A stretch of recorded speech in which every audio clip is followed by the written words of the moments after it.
Lucas 1, verso 26 ao 38, vamos ler alguns versículos em Lucas e vamos ler mais alguns também no Evangelho de Mateus. Lucas 1, 26 diz assim: Ora, no 6º mês, foi o anjo Gabriel, enviado por Deus a uma cidade da Galiléia, chamada Nazaré, a uma virgem desposada com um varão cujo nome era José, da casa de Davi, e o nome da virgem era Maria. E entrando o anjo, onde ela estava, disse: Salve, agraciada, o Senhor é contigo. Verso 29. Ela, porém, ao ouvir estas palavras, turbou-se muito e pôs-se a pensar: que saudação seria essa? Verso 30. Disse-lhe então o anjo: Não temas, Maria, pois achaste graça diante de Deus. E eis que conceberás e darás à luz a um filho, ao qual porás o nome de Jesus. E ele será grande e será chamado Filho do Altíssimo. O Senhor Deus lhe dará o trono de Davi, seu pai, e reinará eternamente sobre a casa de Jacó, e o seu reino não terá fim. Então Maria perguntou ao anjo: Como se fará isto, uma vez que não conheço homem, não conheço varão? Respondeu-lhe o anjo: Virá sobre ti o Espírito Santo, e o poder do Altíssimo te cobrirá com suas sombras. Por isso, o que há de nascer será chamado Santo, Filho de Deus. E eis que também Isabel, tua parente, concebeu um filho em sua velhice. E esse é o 6º mês para aquela que era chamada estéril. Porque para Deus nada será impossível. Disse então Maria: Eis aqui a serva do Senhor, cumpra-se em mim segundo a tua palavra. E o anjo ausentou-se dela. Agora abre no livro de Mateus, capítulo 1, versículo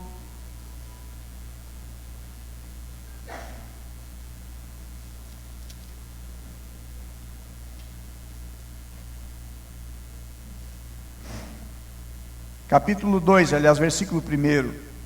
Mateus 2, 1 diz: Tendo Jesus nascido em Belém da Judéia, nos dias de Herodes, eis que vieram os magos do Oriente a Jerusalém, e perguntaram: Onde está o recém-nascido rei dos judeus? Porque vimos uma estrela no Oriente e viemos adorá-lo.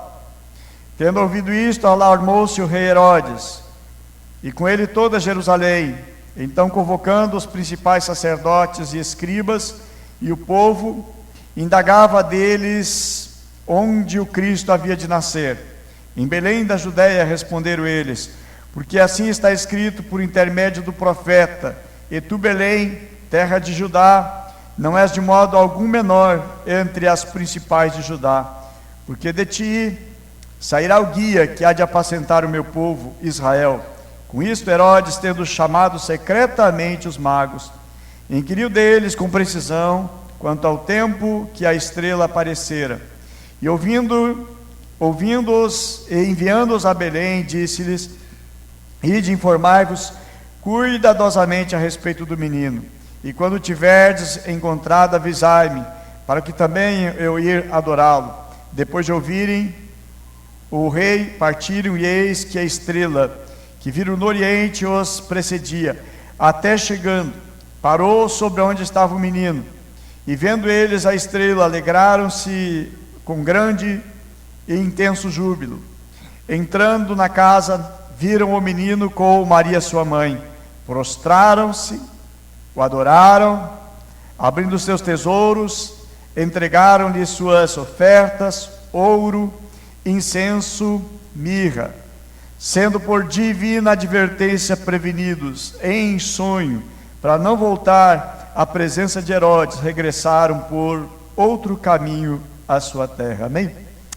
Senhor Jesus, nós oramos que a Tua palavra ela tenha total espaço, lugar na nossa vida, na nossa mente, no nosso coração. Meu Deus, levamos todo o pensamento cativo a Cristo Jesus, para que a Tua palavra, meu Deus, tenha total primazia, meu Deus, na nossa vida, na nossa condução, nas nossas decisões. Assim nós oramos em nome de Jesus. Amém e amém. Sentar, meus irmãos. Antes de introduzir a palavra esta tarde, gostaria de falar um pouco sobre o nosso novo prédio. Semana passou-se, estava lá aguardando uma pessoa para mostrar, a fim de fazer um orçamento.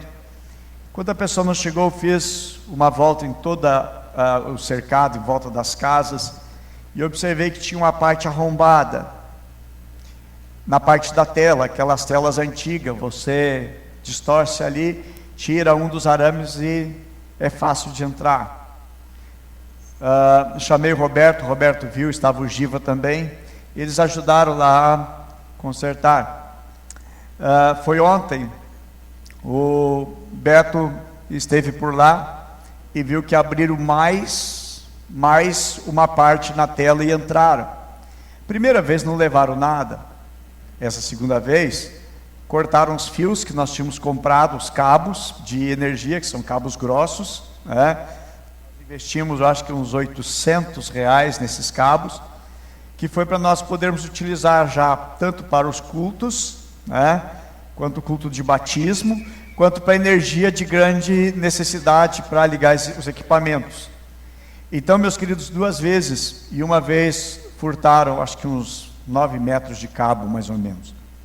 E eu gostaria de chamar a atenção aos irmãos, os homens, que porventura amanhã tiverem disponibilidade na parte da manhã ou na parte da tarde, para que nós temos grades ali que são internas, que nós não vamos utilizar, e nós reforçarmos ali usando aquelas próprias grades.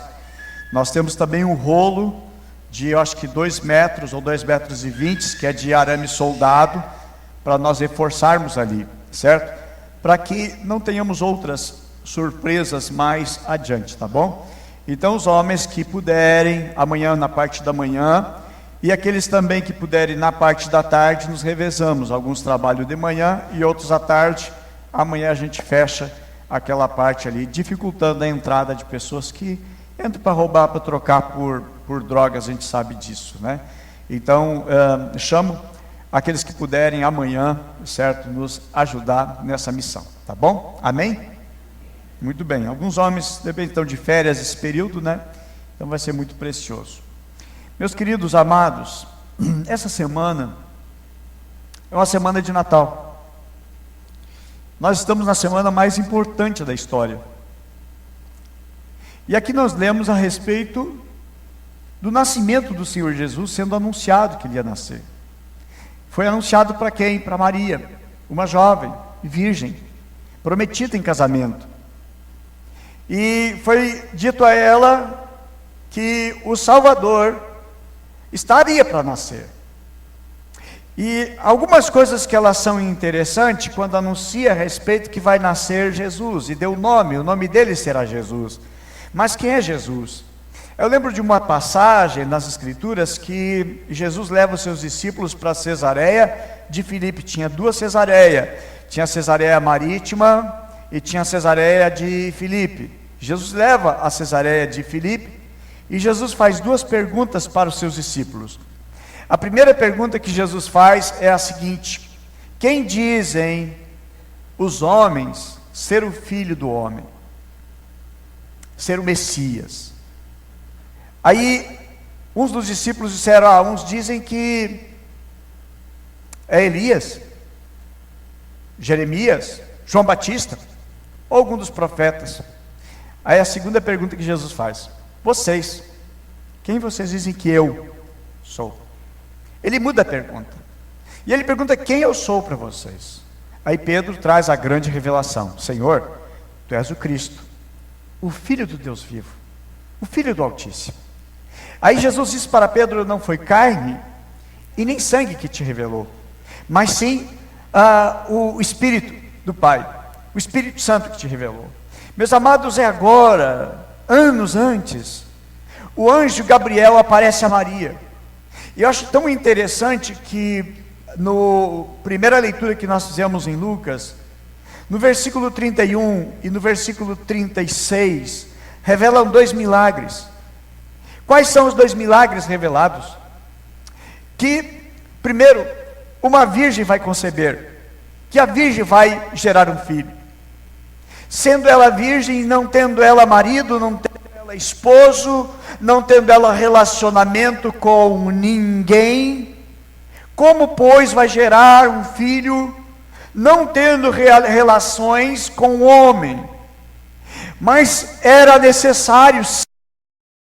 Jesus é rei, e ele nasceu sendo servo, ele nasceu sendo homem.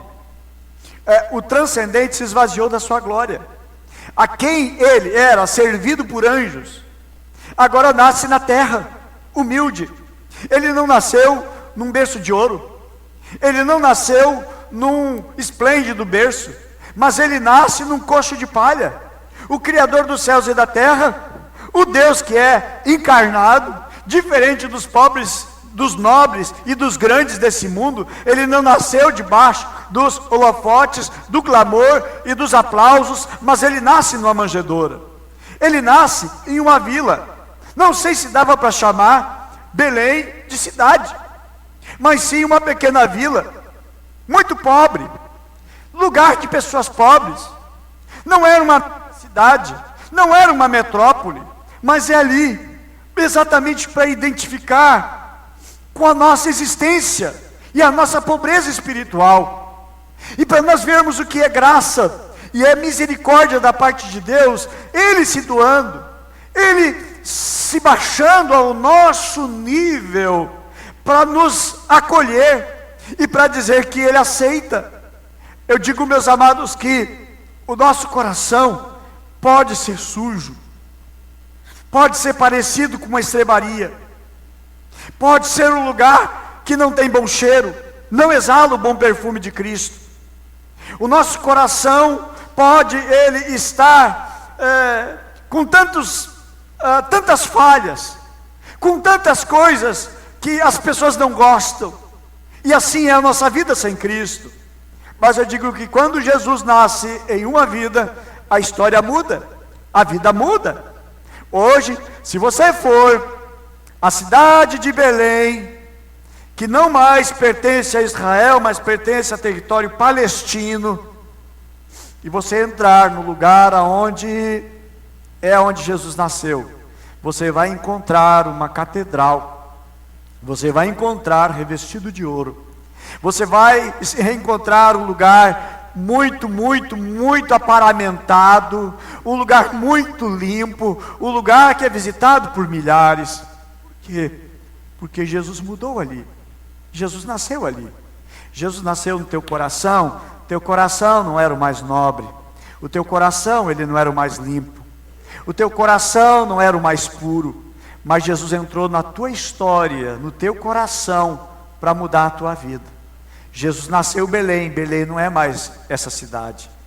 Belém cresceu, Belém prosperou, Belém é buscado, Belém hoje é valorizado, Belém hoje mudou a história, meus amados, porque Jesus nasceu ali.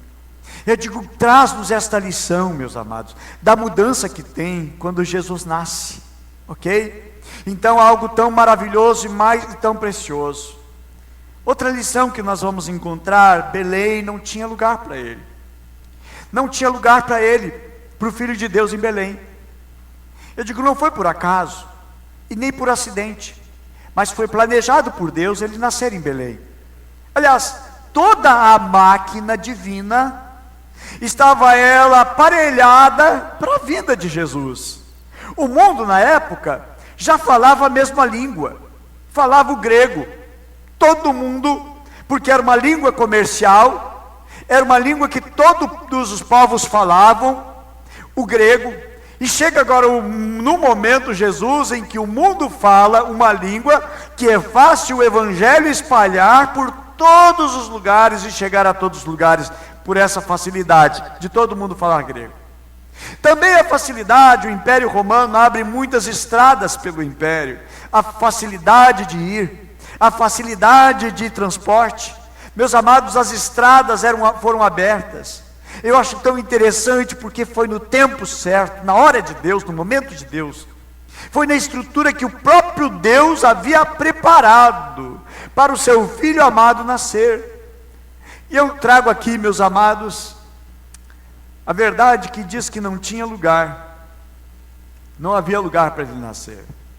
Eu digo, não só em Belém, há muitos lares que não tem lugar para Jesus. Há muitas pessoas que estão com a sua vida ocupada com outras coisas, e aí não tem lugar para Jesus. Há muitas pessoas que eles têm tempo para muitas atividades e diversões, mas não tem tempo para Jesus. É Natal. As pessoas estão atarefadas, correndo nos mercados, é compra para ceia, é a compra dos presentes, mas não tem tempo para Jesus. Tudo é para si e nada é para Jesus. Se nós olharmos para os magos do Oriente que vieram de longe, dias e dias viajando, e a Bíblia diz que eles chegam e eles colocam os seus presentes aos pés do Senhor Jesus. Eu digo, o que nós reservamos para Jesus, que é o dono do Natal? O Natal virou um comércio, o Natal virou uma tradição. O Natal ele desfoca do Senhor Jesus e coloca no homem, e ele centra no homem. Nós vamos ver, meus amados, que algo tão interessante é que os corações estão ocupados, ou às vezes os corações estão atolados de mentira, de engano, vaidades, adultérios, e aí não tem lugar para Jesus, não tem tempo para Jesus. Às vezes se conversa com pessoas, querido, como é que está a tua leitura bíblica? Pastor, eu não tive tempo para ler. Como é que está, meu irmão, a tua vida para oração? Ah, pastor, eu preciso melhorar. Às vezes não se tem mais tempo para Jesus. Belém e os dias de hoje não são diferentes. Às vezes não tem lugar. E aí Jesus vai encontrar lugar numa pessoa que aparentemente ninguém dá valor, mas aquela pessoa tem um lugar para Jesus. Eu pergunto nesta hora, nessa tarde, como é que está o espaço para Jesus? Não vamos ser religiosos, apenas, Jesus é tudo para mim, mas a prática, Jesus não é tudo para mim. O que Jesus é para você? Você é Belém. Como é que está o teu coração para receber o Salvador? Como é que está o espaço para o Salvador? Como é que está a dedicação do teu coração, do nosso coração, para Cristo habitar? Há coisas que você até possa dizer, mas eu não tenho espaço para Jesus, porque o meu coração é um lixo. Mas Jesus nasceu num lugar tão humilde, tão impróprio para um rei nascer, mas foi nesse lugar que ele nasceu e ele mudou esse lugar. Eu digo que Jesus quer continuar a mudar também o nosso coração. Qual é o espaço que nós temos dado a Ele? Pastor, esse Natal eu vou dar um espaço para Ele. Não, querido, não faça isso apenas no Natal. Dedique toda a tua vida, todo o teu coração para Ele. Eu digo, depois que Ele entra, Ele muda e Ele transforma. Quero também passar um outro ponto sobre a dificuldade que Jesus enfrenta quando nasce. A Bíblia vai falar, meus amados, que Herodes queria matar o menino, queria matar a criança.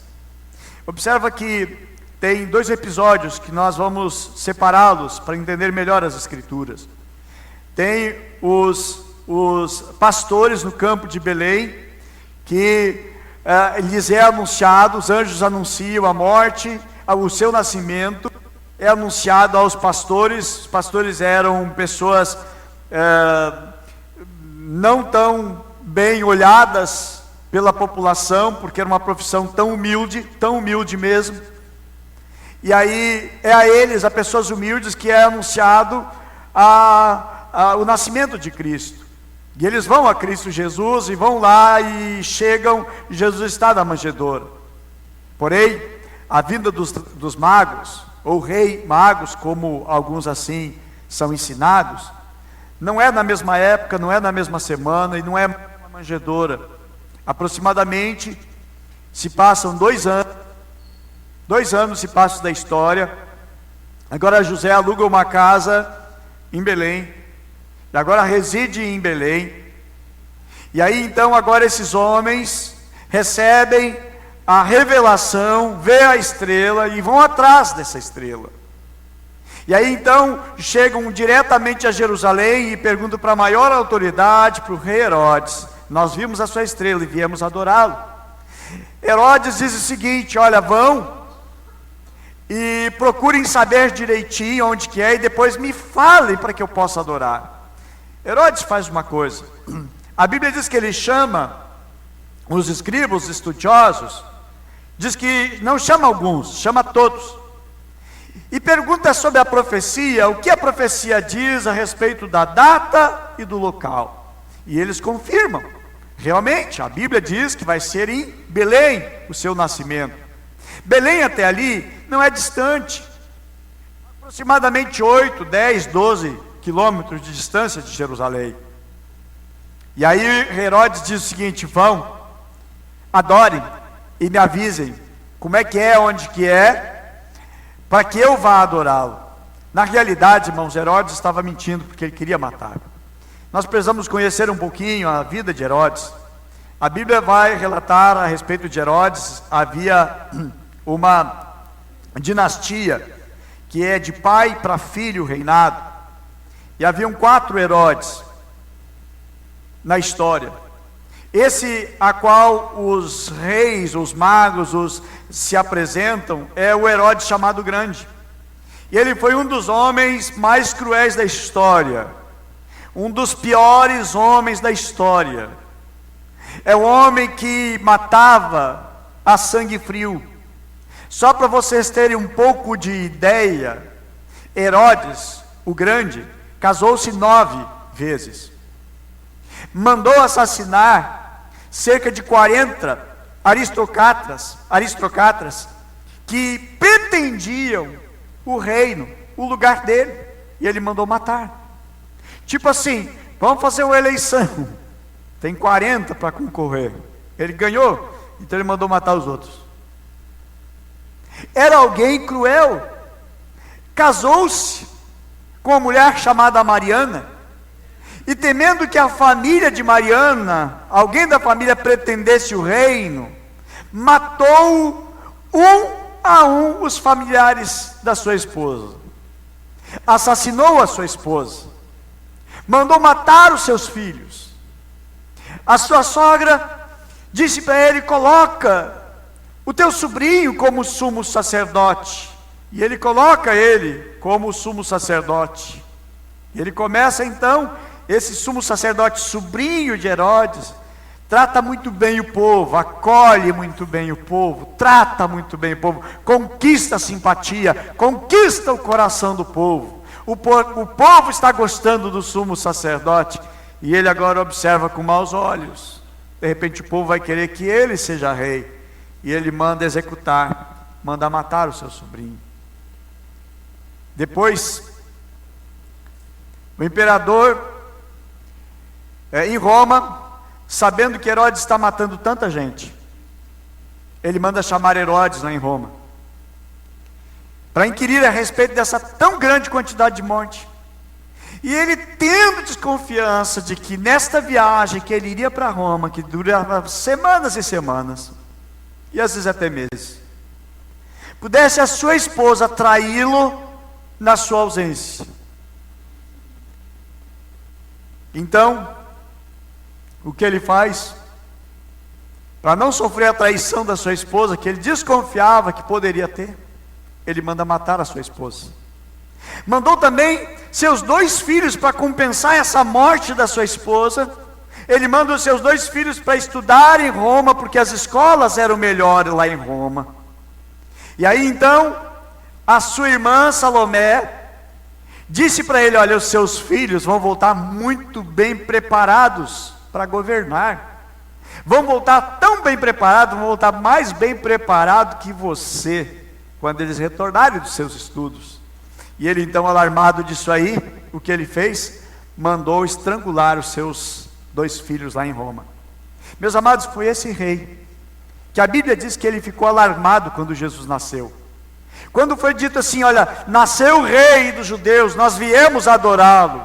E ele disse, então, vão, adore, quando vocês descobrirem tudo, voltem, me contem, porque eu quero adorá-lo. Cinicamente ele fala isso. Porém, como Deus tem os seus planos, a Bíblia diz que eles foram advertidos por Deus, para não voltar pelo mesmo caminho. E eles não voltam. Eu tiro uma grande lição, meus amados, que quem vai a Cristo Jesus, nunca mais volta pelo mesmo caminho. O caminho de outrora, a qual nós nos achegamos a Cristo, é um. Mas o caminho que Deus tem para nós, é outro muito melhor. O caminho que nós viemos, é o caminho de morte. É o caminho que vai conduzir à morte. Mas o caminho, depois de conhecermos a Jesus, o caminho é outro. É caminho de vida. O que Deus quer para você, o que Deus quer para a sua família, o que Deus quer para cada um de nós, meus amados, é o caminho de vida. Deus muda o nosso caminho, amém? Deus muda a nossa vida, amém? A Bíblia diz logo depois então, que Herodes manda matar, tendo visto que ele inquiriu a respeito do tempo, a respeito da época, e ele por precaução, maldoso como é, a Bíblia diz que ele manda matar todas as crianças de 2 anos para baixo.